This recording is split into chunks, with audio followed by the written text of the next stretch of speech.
नमस्कार, रण क्षेत्र देख रहे हैं आप। आपके साथ मैं हूं लावनी विनीत। रण क्षेत्र में बात आज होने वाली है उस रिश्ते की जो अपना नया अध्याय शुरू कर चुका है। G20 की सफल आयोजन के बाद भारत का एक विराट चेहरा दुनिया के सामने आया।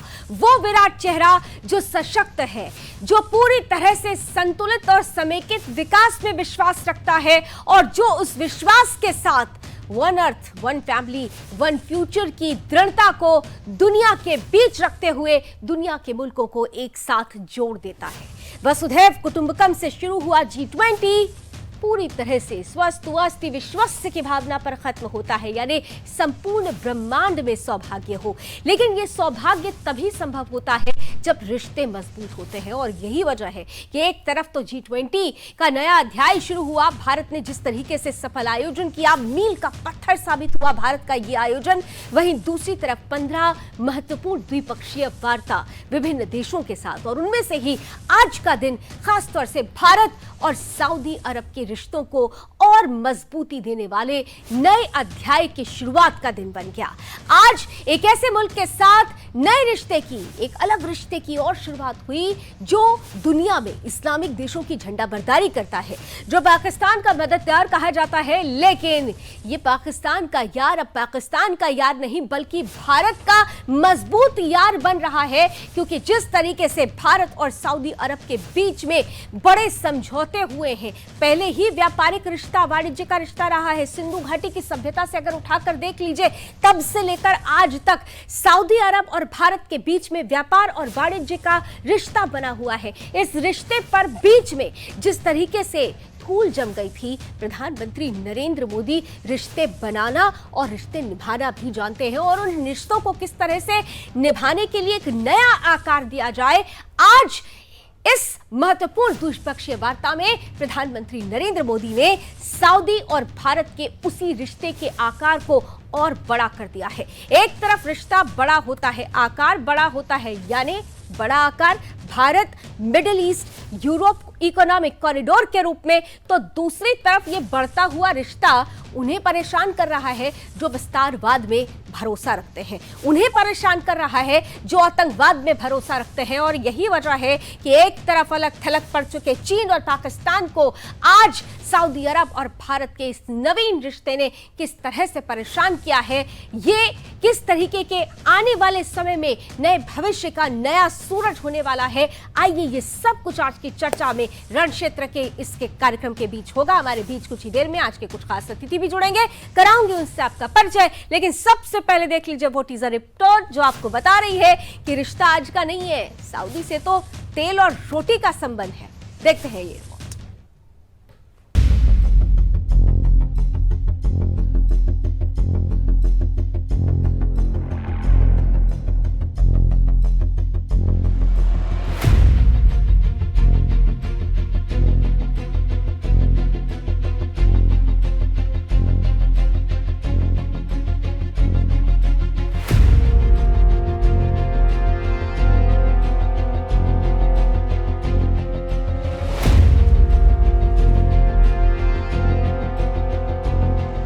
की अध्यक्षता में हुए G20 शिखर सम्मेलन से जुड़ी हर तस्वीर ने मजबूत भारत की तस्वीर प्रस्तुत की। लेकिन G20 की एक और तस्वीर सामने आई जिसने चीन और पाकिस्तान समेत दुनिया के अनेक देशों को साफ संदेश दिया कि भारत रिश्ते निभाने में हमेशा ही सबसे ऊपर रहा है। कहते हैं जब दो देशों के प्रमुखों के रिश्ते गहरे होते हैं तो उसका परिणाम दोनों देशों को तो मिलता ही है, साथ ही दुनिया को भी एक नया संदेश मिलता है। G20 के तीसरे दिन भारत और सऊदी अरब के बीच मजबूत करार हुआ। दोनों देशों के बीच हुई द्विपक्षीय वार्ता के दौरान एनर्जी सेक्टर को लेकर बड़ा MOU साइन किया गया, जिसके तहत अब दोनों देशों के बीच समुद्र के नीचे से पावर ट्रांसमिशन बिछाया जाएगा। सऊदी अरब और भारत के बीच पावर ग्रिड के कनेक्शन के लिए करार हुआ है। इस MOU के दौरान रिन्यूएबल एनर्जी और इलेक्ट्रिसिटी को लेकर भी करार हुआ है, और दोनों देशों के बीच हाइड्रोजन स्टोरेज और तेल गैस में आपसी निवेश बढ़ाने के लिए भी करार हुआ। सऊदी के क्राउन प्रिंस बिन सलमान ने द्विपक्षीय वार्ता में कहा कि भारत सऊदी अरब रिश्ते के इतिहास के दौरान कोई असहमति नहीं थी।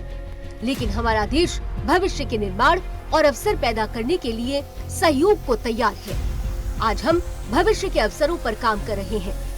वहीं प्रधानमंत्री नरेंद्र मोदी ने कहा कि उनके लिए सऊदी अरब से रिश्ते काफी महत्वपूर्ण हैं। हमारा आपसी सहयोग लगातार बढ़ रहा है। बदलते समय की जरूरतों के अनुसार हम हर रोज नए और आधुनिक आयाम जोड़ रहे हैं। भारत के लिए सऊदी अरब सबसे महत्वपूर्ण रणनीतिक भागीदार में से एक है। दुनिया की दो बड़ी और तेजी से बढ़ती अर्थव्यवस्थाओं के तौर पर हमारा आपसी सहयोग पूरे क्षेत्र में शांति और स्थिरता के लिए जरूरी है।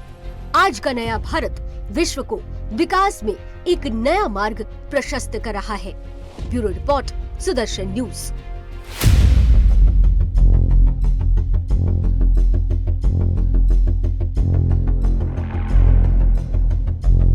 भारत के लिए सऊदी अरब हमारे सबसे महत्वपूर्ण स्ट्रेटेजिक पार्टनर में से एक है।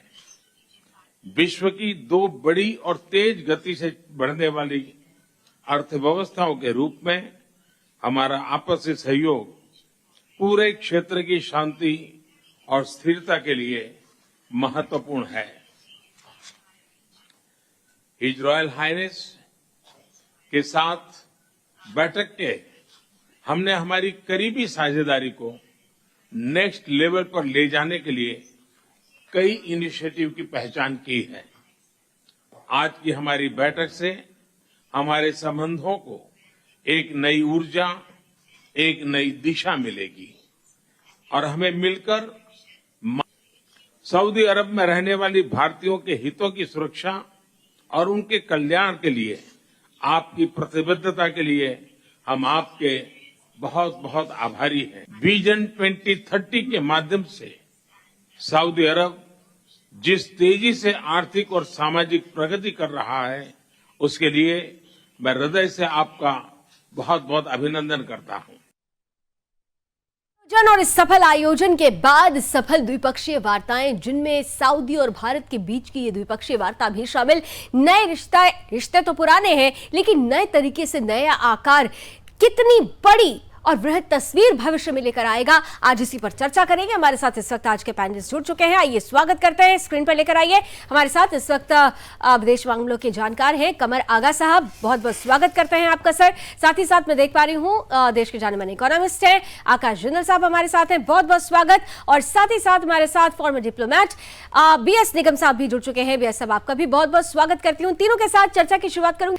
तो सऊदी से तेल और रोटी का संबंध तो है, लेकिन ये संबंध आज का नहीं, ये संबंध सदियों पुराना है। बस इस सदियों पुराने संबंध को और ज्यादा नवीनता देने के लिए, नए आयाम देने के लिए, नया आकार देने के लिए जो महत्वपूर्ण समझौते हो रहे हैं, जो करार हो रहा है, वो किस तरीके से एक नए सूरज का उदय करेगा, आज इसी पर चर्चा हो रही है। सीधे अपने पैनलिस्ट के पास चलते हुए कमर आगा साहब आपके साथ शुरुआत कर रही हूं। बहुत इंपॉर्टेंट हो जाता है सऊदी और भारत के बीच का ये रिश्ता इस लिहाज से कि जिस तरीके से हमने देखा कि खासतौर से सेंट्रल एशिया में चीन अपना दबदबा बढ़ाने की कोशिश कर रहा था, सऊदी में जिस तरीके से उसकी प्रेजेंस वो दिखाने की कोशिश कर रहा था, बीते दिनों ईरान के साथ उसने दोस्ती कराकर अमेरिका को भी दरकिरार करने की कोशिश की। ये सब कुछ होने के बीच भारत जिस तरीके से अगुवाई करता हुआ नजर आता है, मध्य एशिया, यूरोप और भारत के बीच में इकोनॉमिक कॉरिडोर पर समझौता होता है, और आज खासकर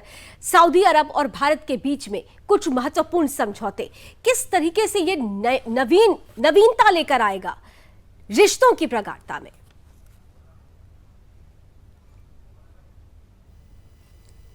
कमर आगा साहब। जी देखिए, ये एक बहुत ही इम्पोर्टेंट एग्रीमेंट हुए हैं इस दौरान में G20 में। सभी एग्रीमेंट बहुत इम्पोर्टेंट थे, लेकिन ये सऊदी अरेबिया के साथ हमारा बाइलैटरल यानी दो पक्षीय जो बातचीत हुई, उसके चलते हुए हमें आने वाले समय में हमारे रिश्ते जो हैं सऊदी अरेबिया से और दृढ़ होंगे और आगे बढ़ेंगे। सऊदी अरेबिया से हमारे दो टू वे रिलेशंस होते हैं। एक तरफ तो हमको वो तेल सप्लाई करता है, हम उसके तेल के बड़े व्यापारी हैं, तो दूसरी तरफ इन्वेस्टमेंट भी भारत के अंदर उसकी कंपनीज करने की बातचीत चल रही है और कुछ काफी इन्वेस्टमेंट आ भी चुका है। और आने वाले समय में हम लोग को उम्मीद है कि काफी बड़ा इन्वेस्टमेंट आएगा। सऊदी अरेबिया ने एक पॉलिसी खासतौर से प्रिंस सलमान बिन मोहम्मद ने अडॉप्ट की है, उसमें लुक ईस्ट पॉलिसी उसको कहते हैं। ये पहले से चल रही थी, इस पे काफी एम्फेसिस उन्हीं ने दिया है। उस पॉलिसी में उनका मानना यह है कि जो मेजर इन्वेस्टमेंट है बजाय वेस्ट में यूरोप के करने से India, China, Japan, South Korea इन देशों में किया जाए। और इंडिया उसमें बहुत इंपॉर्टेंट है क्योंकि यहाँ पे संबंध भी अच्छे हैं, वो इंडिया को अच्छी तरह से जानते भी हैं। चाइना से वो बात नहीं हो पाती उनकी, क्योंकि चाइना उनके लिए नया है। चाइना को न लोग जानते हैं न वहाँ की कंपनीज को के रिश्ते हैं अच्छे, लेकिन चाइना से उनके भी व्यापार है। मैं ये नहीं कह रहा हूँ कि नहीं है, चाइना भी उनका तेल खरीदता है। दूसरी तरफ ये है कि हमारे जो भारतीय मूल के यानी 22 लाख लोग वहां पे काम करते हैं, जो लगभग भारत में एक $10 बिलियन रिमिटेंसेस वहां से भेजते हैं हर साल। फिर उसके अलावा हमारा ट्रेड भी सऊदी अरेबिया से काफी बढ़ रहा है, लगातार बढ़ता चला जा रहा है। तो ये रिलेशन जो है वो बहुत इंपॉर्टेंट है। ये जो 22 लाख वहां पे इस समय इंडियन काम कर रहे हैं, ये वहां के डेवलपमेंट में इन्वॉल्व है, वहां के मुल्क को बनाने में इनका बड़ा योगदान है। और इस बात की सराहना वहां के जितने भी सक्सेसिव बादशाह हुए उन्हीं ने बहुत तारीफ की है कि भारतीय मूल के लोग बहुत सिंसियरली, बहुत ईमानदारी से यहाँ आते हैं, काम करते हैं और पैसा कमा के चले जाते हैं। और ये एक उनके लिए एक अच्छे लेबर और एक जिसे कहते हैं उनके मिल जाता है, और जो सस्ता भी होता है compare to Europe and America. फिर हमारे अब मोदी जी के आने के बाद से मोदी जी को से रिश्ते और दृढ़ हो गए हैं। जो सऊदी अरेबिया का हाईएस्ट सिविलियन अवार्ड है उससे भी नवाजा गया जब वो पिछली दफे गए थे। और एक नया आयाम, एक स्ट्रेटेजिक पार्टनरशिप हमारी उनके साथ बन रही है, जिसमें डिफेंस भी है और मिलिट्री कॉपरेशन के साथ साथ दूसरे क्षेत्रों में भी डिजिटल भी होगा, AI यानी जिस समावेशी विकास की बात, जिसमें सब कुछ समाहित हो और इसमें सब लोग समाहित हो, जिसकी बात प्रधानमंत्री नरेंद्र मोदी करते हैं, उसी आधार को इन दो देशों के बीच के रिश्तों में प्रगाढ़ता, उनकी गर्माहट को और बढ़ाने के लिए उसी को बेस बनाया गया, उसी को आधार बनाया गया। मैं आपकी बात को आगे बढ़ाते हुए आकाश जी आपके पास आ रही हूँ। कमर आगा साहब ने जिससे बात कही कि जो भारतीय हैं वहां की टोटल GDP की अगर बात कर ले तो मोर देन 25% जो योगदान है वो भारतीयों का होता है, क्योंकि 25 लाख से 28 लाख कहा जा रहा है, इसके बीच वहां पर भारतीय मौजूद है। 2700 ऐसी कंपनियां हैं जो इंडियन कंपनियां हैं। आयात निर्यात की श्रेणी में अगर देख ले तो निश्चित रूप से उधर से हम तेल मंगाते हैं तो इधर से हम गेहूं, चावल, चीनी का भी निर्यात करते हैं। हालांकि बीते दिनों कुछ हर्डल्स जरूर हैं, कुछ लिमिटेशंस कर दी गई हैं भारत की वजह से खाद्यान्न आपूर्ति को पूर्ण करने के लिए। लेकिन बहरहाल जो परिस्थिति अभी वर्तमान की है, जिस तरीके से दूसरा सबसे बड़ा ट्रेड पार्टनर भारत सऊदी अरब का है, ऐसी परिस्थिति में आज जो हस्ताक्षर हुए हैं मजबूती के साथ जिन समझौतों पर, और जो इकोनॉमिक कॉरिडोर है, वो किस तरीके से इन दो देशों के भविष्य को, नए भविष्य को और बदले हुए भविष्य को प्रस्तुत करता है। आर्थिक स्तर पर, आर्थिक मोर्चे पर यह रिश्ता कितना मजबूत है? मैं इसका आंसर एक बिल्कुल अलग तरीके से दूंगा जी। आज हमने देखा 3 दिन जो है G20 चला, 2 दिन G20 चला, तो मैं दर्शकों को बता दूं G20 को महज एक सरकारी कार्यक्रम न समझे, G20 से आपको क्या फायदा हुआ वो बताने वाला हूं। इस कॉरिडोर का मतलब क्या है? इस कॉरिडोर का मतलब है आने वाले समय में संभावना है आपके लिए 5 से 7 रुपए सस्ता पेट्रोल और सस्ता डीजल। कैसे? अब ये जब कॉरिडोर प्रॉपरली ऑपरेशनल हो जाएगा तो बिना किसी हिंड्रेंस के, बिना किसी प्रॉब्लम के, बिना किसी ब्लॉकेट के क्रूड ऑयल सऊदी से इंडिया आएगा। अभी तक क्या है, बहुत सी हिंड्रेंस होती थी। 2021 का वाक्य हिंदुस्तानी नहीं भूले होंगे, मार्च 2021, एवर गिवन नाम का एक शिप जो है सुएज कनाल में फंस गया था, हफ्ता तक निकल नहीं पाया था। क्रूड ऑयल की प्राइसेस 4% बढ़ गई थी। या कोई भी जियोपॉलिटिकल रिस्क होता है, कोई बॉम्बिंग होती है, कुछ होता है, तो क्रूड ऑयल की सप्लाई कम हो जाती है। अब इससे क्रूड ऑयल यानी कच्चे तेल की सप्लाई, यानी पेट्रोल डीजल की सप्लाई एफिशिएंट, बिना किसी हिंड्रेंस के, बिना किसी ब्लॉकेट के होगी। उसका मतलब क्या है कि आने वाले समय में संभावना है 5 से 7 रुपए पेट्रोल और डीजल आपका सस्ता हो सकता है।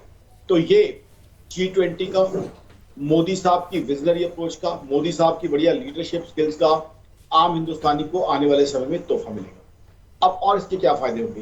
देखिए, आज की तारीख में इंडिया काफी एक्सपोर्ट करता है सऊदी को भी और यूरोप को भी। एक सच्चाई यह है कि यूरोप अब बूढ़ा होता जा रहा है। यूरोप में जो है युवा लोगों की संख्या कम होती जा रही है और हिंदुस्तान जो है यंग लोगों का कंट्री बनता जा रहा है।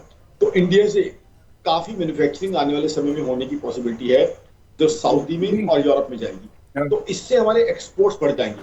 एक्सपोर्ट्स बढ़ेंगे तो हमारा फॉरेक्स यानी विदेशी मुद्रा भंडार बनेगा और उसकी वजह से एम्प्लॉयमेंट अपॉर्चुनिटीज भी ज्यादा आएंगी। देखिए, आज की तारीख में हमारी सरकार ने हिंदुस्तान की इकोनॉमी को बहुत अच्छे से मैनेज किया हुआ है।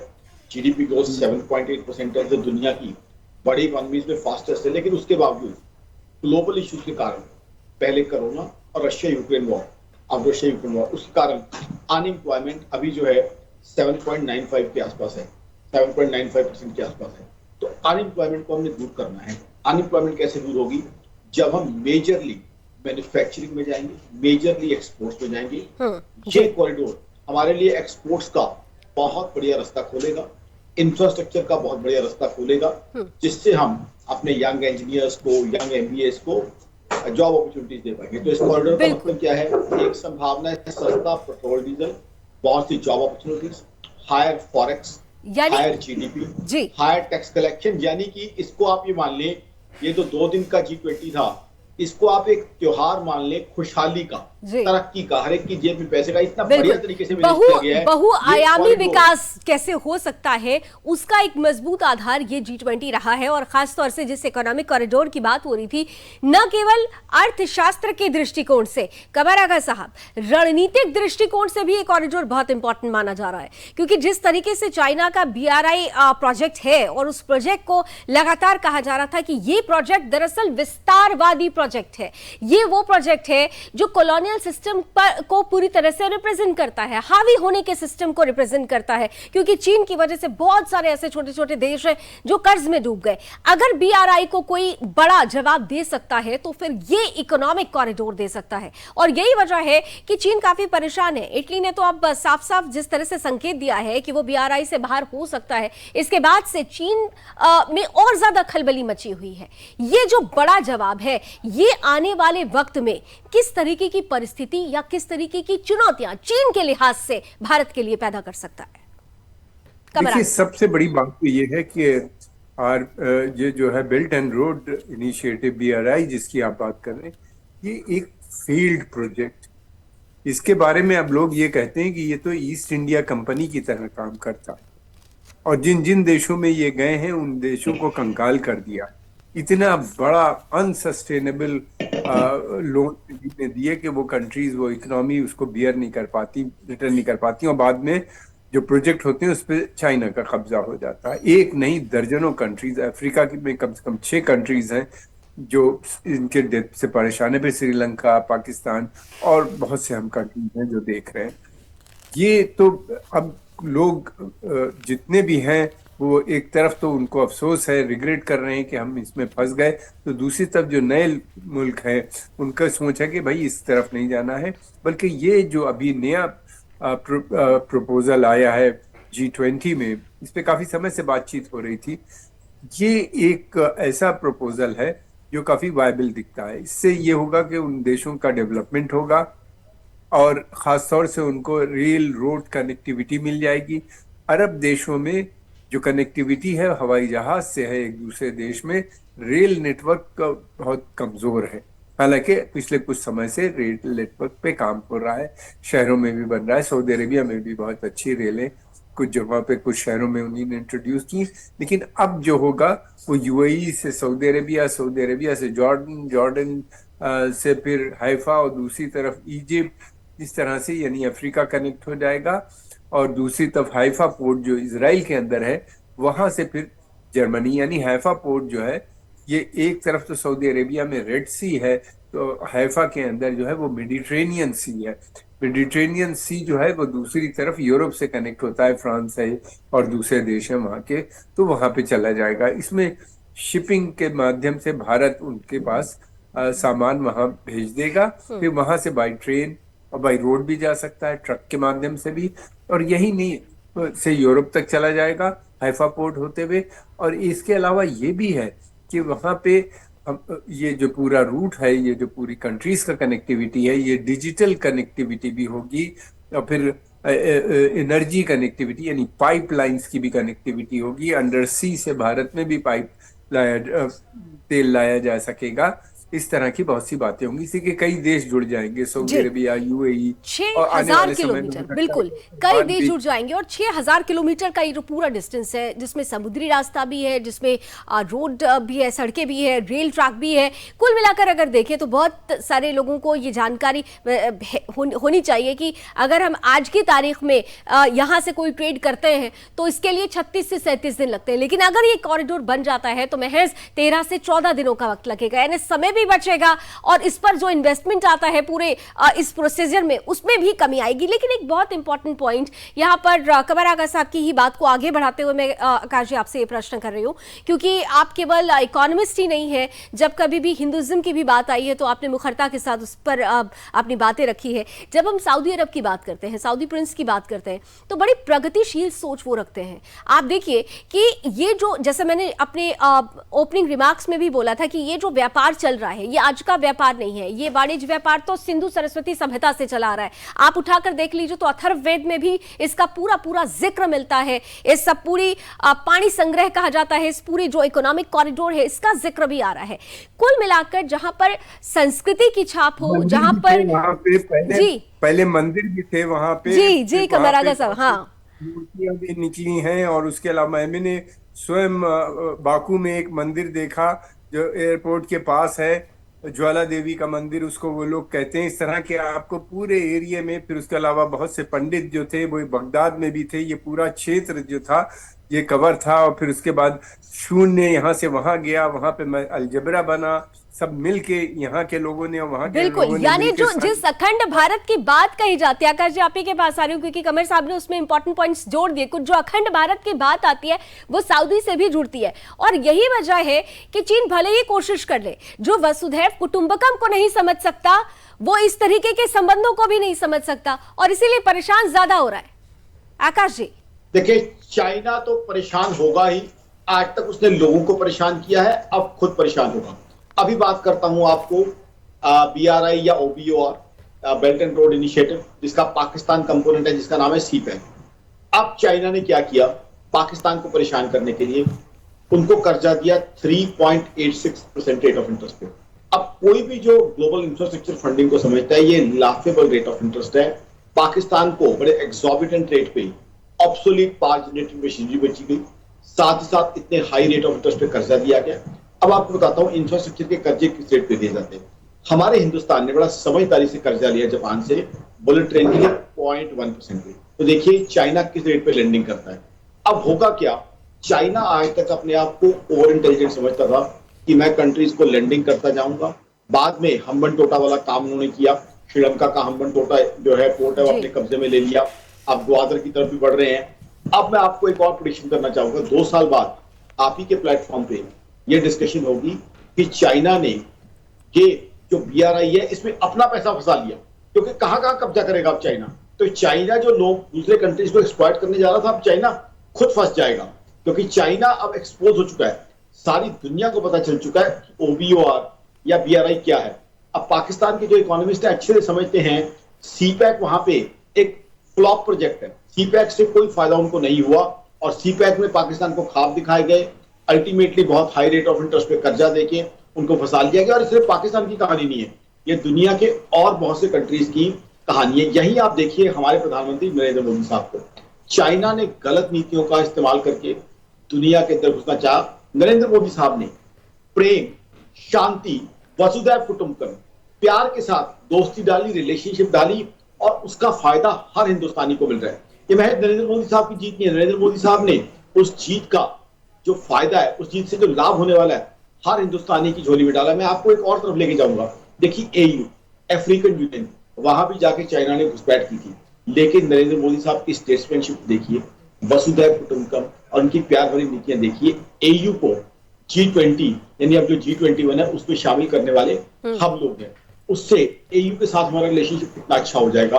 और दूसरा जो है ग्लोबल साउथ की जो पॉलिसी है यानी जो डेवलपिंग कंट्रीज हैं उनके अंदर हमारी कितनी अच्छी रिलेशनशिप हो जाएगी। यानी तो अगर वॉइस ऑफ, बिल्कुल, यानी अगर भारत को इस वक्त वॉइस ऑफ ग्लोबल साउथ कहा जाए तो गलत नहीं होगा। और इसीलिए एक समिट भी किया गया था पहले भारत की तरफ से, 125 देश उसमें शामिल हुए थे और उसके बाद ये समिट G20 समिट होता है, यानी महत्वपूर्ण वॉइस कही जा सकती है।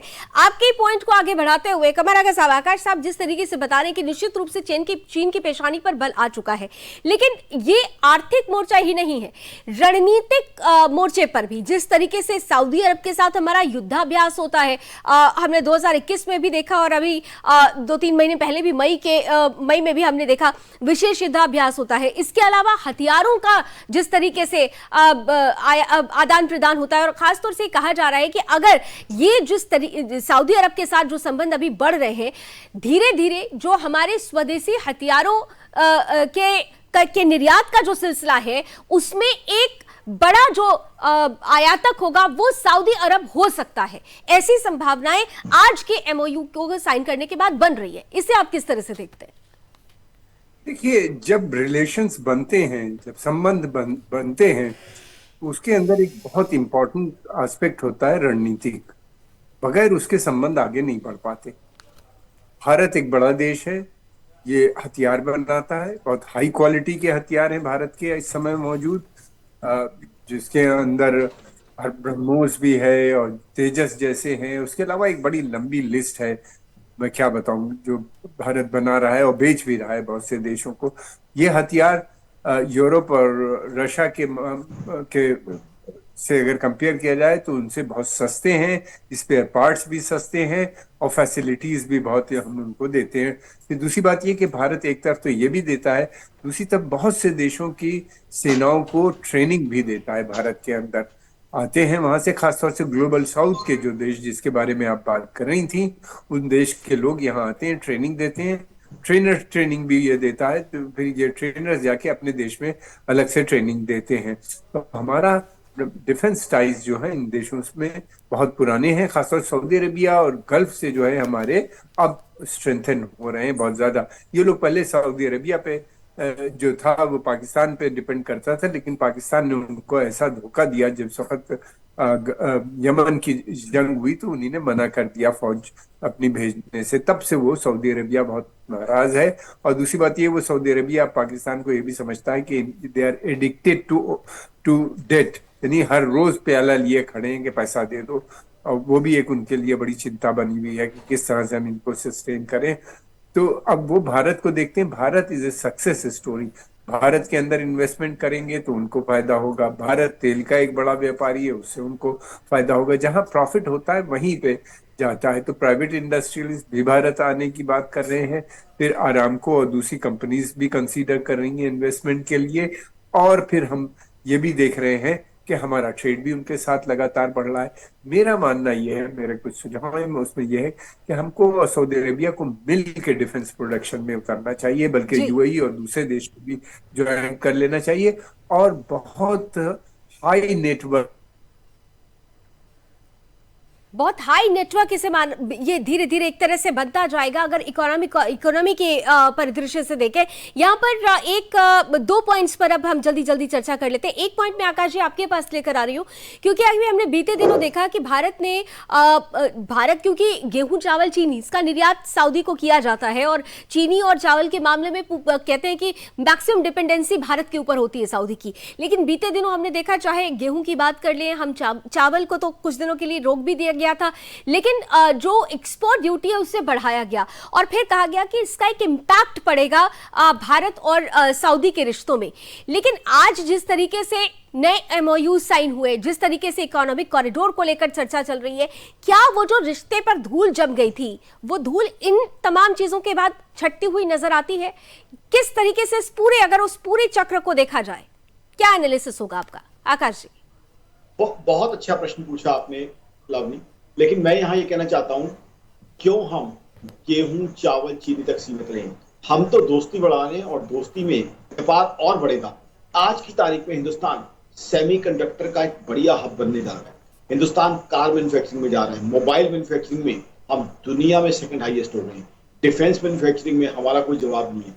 तो अब हम अपने मित्र सऊदी अरब को बड़ी बड़ी चीजें सप्लाई करेंगे। गेहूं चीनी चावल तो अपनी जगह ही है, लेकिन उसमें थोड़ा एंगल ये भी आ जाता है, हमें ये भी देखना होता है कि हमारे अपने कंट्री में भी लोगों के खाने के लिए पर्याप्त हमारे पास गेहूं चीनी चावल हो। लेकिन सऊदी के साथ दोस्ती और बढ़ेगी, कल को गाड़ियां एक्सपोर्ट कर सकते हैं, उनको मोबाइल एक्सपोर्ट कर सकते हैं और 50 चीजें एक्सपोर्ट कर सकते हैं, क्योंकि हिंदुस्तान अब एक्सपोर्ट पे फोकस कर रहा है। और हिंदुस्तान की जहां तक इकोनॉमी की बात है, आपको अपडेट दे दूं, मेरी ये जो है, आज हम 5th लार्जेस्ट इकोनॉमी है दुनिया की, आज हमारी जीडीपी ग्रोथ 7.8% है, जो दुनिया में हाईएस्ट है। हमसे जो बड़ी इकोनॉमीज है अमेरिका, चाइना, जापान, जर्मनी, उसमें से किसी की जीडीपी ग्रोथ भी हमारे बराबर नहीं है। जर्मनी जो दुनिया की 4th बिगेस्ट इकोनॉमी, यूरोप की सबसे बड़ी इकोनॉमी है, वहां 2 क्वार्टर से लाभनी जीडीपी ग्रोथ नेगेटिव में है। यूएस दुनिया की सबसे बड़ी इकोनॉमी, जो रोल मॉडल इकोनॉमी मानी जाती है, लास्ट ईयर 2 क्वार्टर से जीडीपी ग्रोथ नेगेटिव में दी है। तो आज हिंदुस्तान की तरक्की का कोई मुकाबला नहीं है। हम अकेले हैं जो रशिया यूक्रेन वॉर के कारण या दुनिया का एक बड़ा हिस्सा स्लो डाउन या कुछ हिस्सा रिसेशन का शिकार हुआ है। हिंदुस्तान तेजी से बढ़ता जा रहा है और ये वाकई उसके बावजूद हम आगे बढ़ रहे हैं। जी जल्दी से लास्ट 20 सेकंड सर, प्लीज जल्दी से कंप्लीट कर लीजिए। और ये बात और 2031 तक हम 8 ट्रिलियन यूएस डॉलर इकोनॉमी बनने की क्षमता रखते हैं, 2035 तक 10 ट्रिलियन यूएस डॉलर इकोनॉमी बनने की, और 2060 तक दुनिया की बिगेस्ट इकोनॉमी बनने की जो है हम क्षमता रखते हैं। और ये चलिए आपने एक बहुत बड़ा प्रेडिक्शन कर दिया है, आपने बहुत बड़ा प्रेडिक्शन कर दिया। 2060 तक हम दुनिया की सबसे पहली नंबर की अर्थव्यवस्था हो जाएंगे, ये प्रेडिक्शन आकाश जी का है। लेकिन कमर आका साहब, लास्ट 30 सेकंड्स में जिस पॉइंट पर मैं कह रही थी, आप भी उसको और अपनी राय जरूर रखें कि भारत जिस तरीके से सऊदी अरब और अमेरिका के बीच में खटास थी, जर्नलिस्ट जमाल खशोगी की हत्या होती है, इसके बाद हर मंच पर जो बाइडेन सऊदी के प्रिंस को जिम्मेदार ठहराते हैं, कई बार कई परिस्थितियां ऐसी दी गई, इसके बाद मनमुटाव, बावजूद उसके भारत की पहल पर दोनों का हाथ मिलाना वो बस एक पिक्चर मात्र नहीं थी, वो एक बहुत बड़ा संकेत था। और भारत की डिप्लोमेसी के लिहाज से कितनी बड़ी तस्वीर। Quick reaction sir. देखिए, भारत डिप्लोमेसी में कोई आज का नहीं है, एक पुरानी सभ्यता है, एक जमाने से हमारे यहाँ डिप्लोमेसी पे काम हो रहा है। हमारी फॉरेन मिनिस्ट्री के जो डिप्लोमेट हैं ये दुनिया में सबसे अच्छे माने जाते हैं। उन्हीं की वजह से आज जो हमने देखा अपने ज्वाइंट डिक्लेरेशन, जहाँ एक तरफ रशिया चाइना, दूसरी तरफ अमेरिका पश्चिमी देश, उसके बाद भी आपको ज्वाइंट एक डिक्लेरेशन उन्हीं ने न्यू दिल्ली डिक्लेरेशन दे दिया। तो ये एक बड़ी बात। दूसरी बात ये कि प्रधानमंत्री मोदी जी का एक स्वयं कनेक्टिविटी जो है, एक तरफ तो उनके बहुत अच्छे रिश्ते प्रिंस सलमान से हैं, तो दूसरी तरफ अमेरिकन प्रेसिडेंट से हैं, और जो गैप था उसको पूरा करने में मोदी जी ने स्वयं एक बड़ा रोल प्ले किया। ये प्रोजेक्ट ये वही कर सकता है, ये वही कर सकता है जो रिश्ते बनाने के बाद उसे निभाने की संभावनाओं पे हमेशा पहल करता रहे, और ये उसी पहल की बड़ी तस्वीर। थैंक यू सो मच आप दोनों का हमारे साथ जुड़ने के लिए, और बहुत विस्तार से इस चर्चा को लोगों तक ले जाकर समझाने के लिए कि आखिर सऊदी और भारत के बीच में ये जो रिश्ता बना हुआ था, जिस पर बीच में थोड़ी सी धूल जमी, लेकिन धूल हटती है और नया आकार लेते हुए नई तस्वीर, वृहद तस्वीर इस दोस्ती की बनती हुई नजर आती है। वो आने वाले वक्त में भारत के बढ़ते हुए कद और भारत की अर्थव्यवस्था के बढ़ते हुए कद में एक बड़ा मजबूत आधार जोड़ती है। तो सऊदी से तेल और रोटी का संबंध पहले भी था, आज भी है और आगे भी प्रगाढ़ता के साथ होगा। और तमाम वो दुश्मन जो इस रिश्ते को देखकर परेशान है और ज्यादा परेशान हो जाएंगे जब आने वाले समय में इकोनॉमिक कॉरिडोर की भी नींव पूरी तरह से सुदृढ़ता के साथ रखनी शुरू हो जाएगी। एक बेहतर और अच्छी तस्वीर की उम्मीद के साथ आज रण क्षेत्र में बस इतना ही। देश और दुनिया की तमाम खबरों के लिए आप जुड़े रहिए सुदर्शन न्यूज के साथ। जय हिंद।